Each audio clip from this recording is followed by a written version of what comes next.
Salut bande de gens et bienvenue à ce super QG3 sur les jeux vidéo, comme vous avez pu le voir dans cette magnifique intro avec une super musique bien rétro. Et d'ailleurs, première question, de quel jeu vient la musique d'intro? Silver Surfer, Castlevania, Super Street Fighter 4 ou Mega Man X?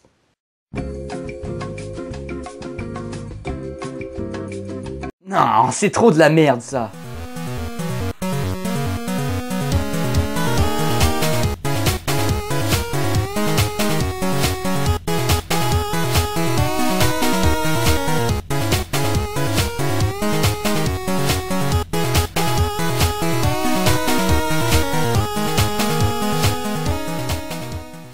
Ah bah voilà, ça déchire au moins.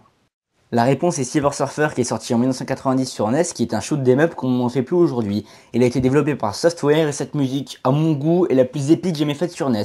Sans transition, question suivante, en quelle année le jeu Super Mario Bros sur NES est-il sorti en Europe? 1995, 1987, 1992 ou 1880?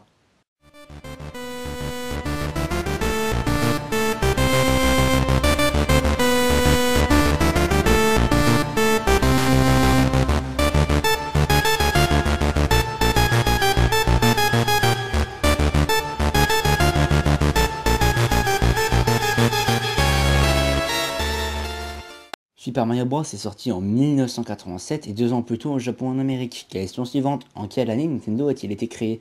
1889, 1993, 1881 ou 1999?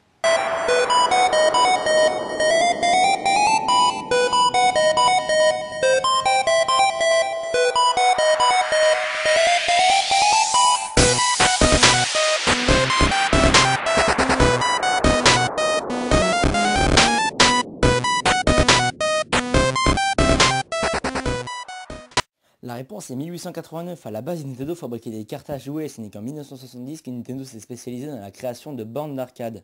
Ensuite, question suivante, quelle était la première mascotte de Sega? Pikachu, Sonic, Alex Kidd ou Megaman?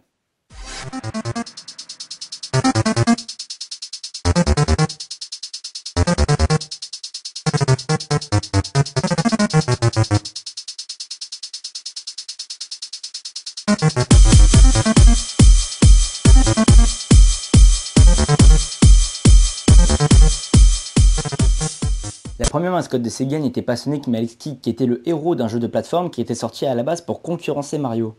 Ensuite, question suivante, sur quelle plateforme est sorti Wolfenstein 3D? PS4, Xbox One, Super NES ou Mega Drive?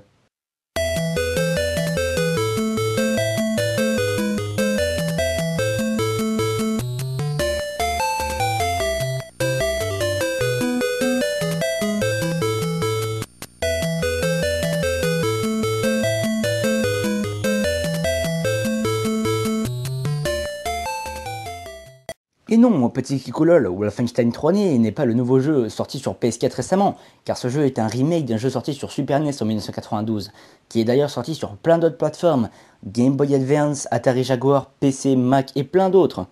Ensuite, question suivante, quel est le premier jeu of the world? Pac-Man, Oxo, Space Invaders ou Pong?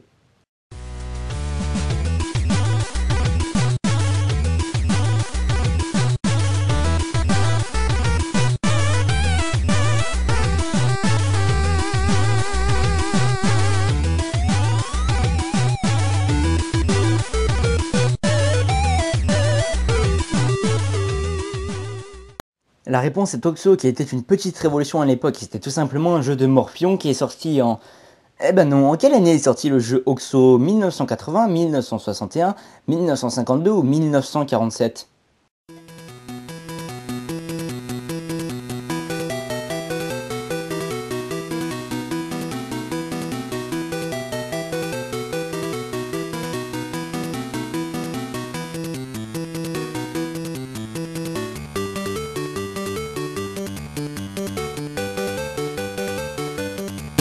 La réponse est 1952, et bien vu que j'ai plus trop grand chose à dire sur Oxo, je vais passer directement à la question suivante.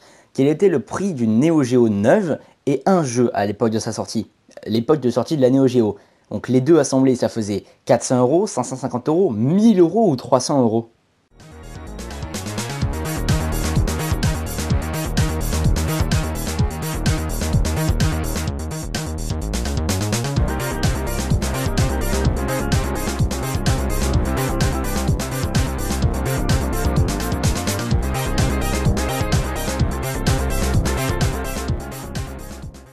La Neo Geo est sortie en 1990 et accroche bien ton cul à ta chaise parce que la réponse c'est 1000 euros. 1000 balles. La console vaut déjà 700 euros à la seule et un jeu valait à peu près 300 euros. Donc un jeu de Neo Geo 9 valait à peu près le prix d'une Mega Drive. Donc voilà. Mais bon, la console avait à peu près 5 à 8 ans d'avance sur son époque. C'est un peu comme si aujourd'hui on sortait déjà la PS5. Donc le prix en valait bien la peine. Aujourd'hui, la Neo Geo est encore très recherchée car elle ne s'est vendue qu'à 1 seul million d'exemplaires, je suppose à cause de son prix totalement énorme, et elle se vend aujourd'hui à peu près 200 boules. Avant de nous quitter, je vais vous faire une petite démonstration de la puissance des musiques de Tim Follin dans les jeux vidéo. Donc, je rappelle que la musique d'intro est une musique de Tim Follin. Donc je vais vous passer une musique de Tim Follin, comme je l'ai déjà dit, sûrement la même que celle de l'intro, et je vais vous passer une musique totalement banale qu'on peut entendre sur Énergie ou une autre radio. Et vous allez voir comme elle va vous paraître calme et plate juste après. C'est parti.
Maintenant, la musique totalement banale.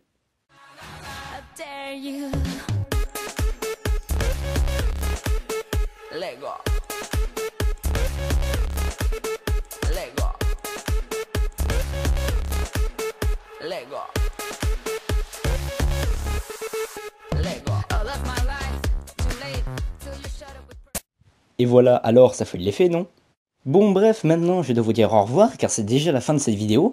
Donc je vous invite comme d'habitude à trouver les petites références cachées dans cette vidéo et je vous dis ciao, à plus, c'était Didacraft.